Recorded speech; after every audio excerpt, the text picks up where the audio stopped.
We have a Mercedes SLK R171, so the newer type.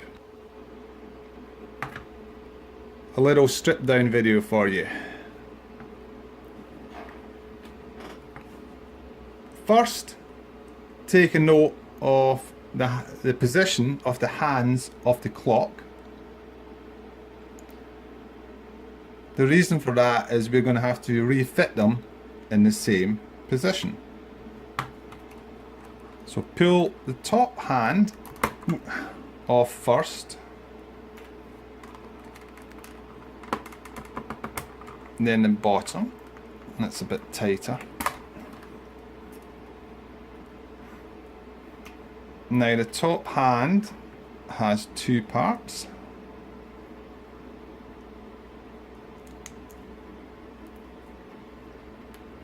So just clip them back in. Right, main needle removal, just normal Merc needle removal, twist and lift.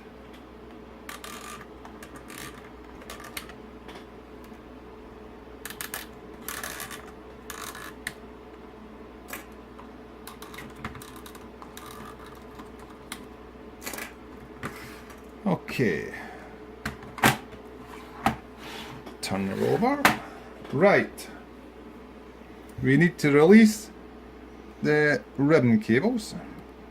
So to release them, we pull that wedge connector, which is rather tight, back. And do both sides. That's it.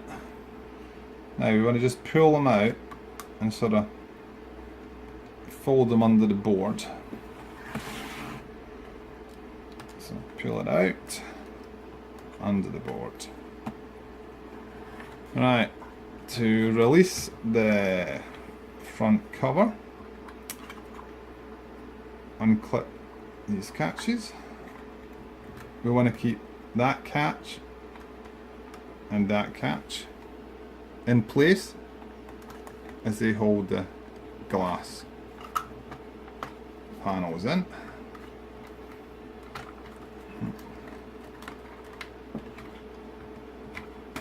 There we go, that feels like it.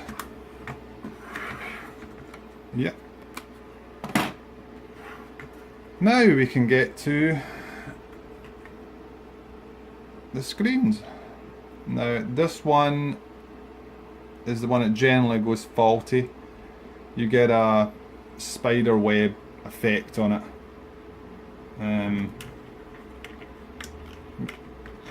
Sometimes that one, but generally the top one. Okay, now the tricky bit, putting the clock hands back on correctly.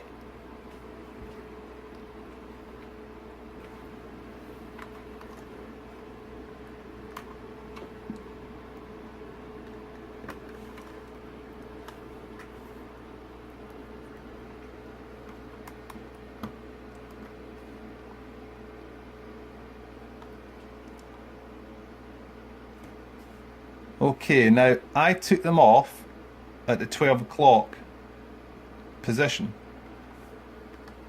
and I put them straight back on. So when we power this up, it should go back to 12.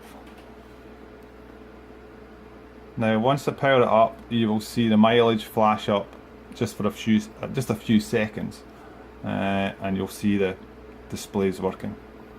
But let's see if we can get this right. Okay guys, here we go.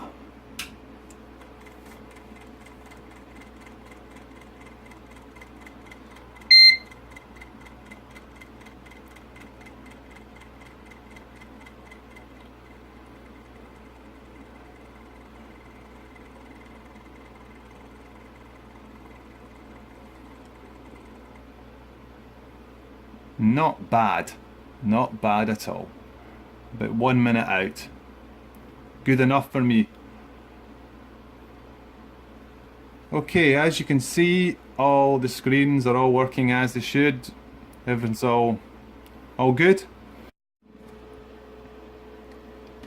Now, if you've got a dead dash, or you know, major problem with it, we can clone a second-hand dash.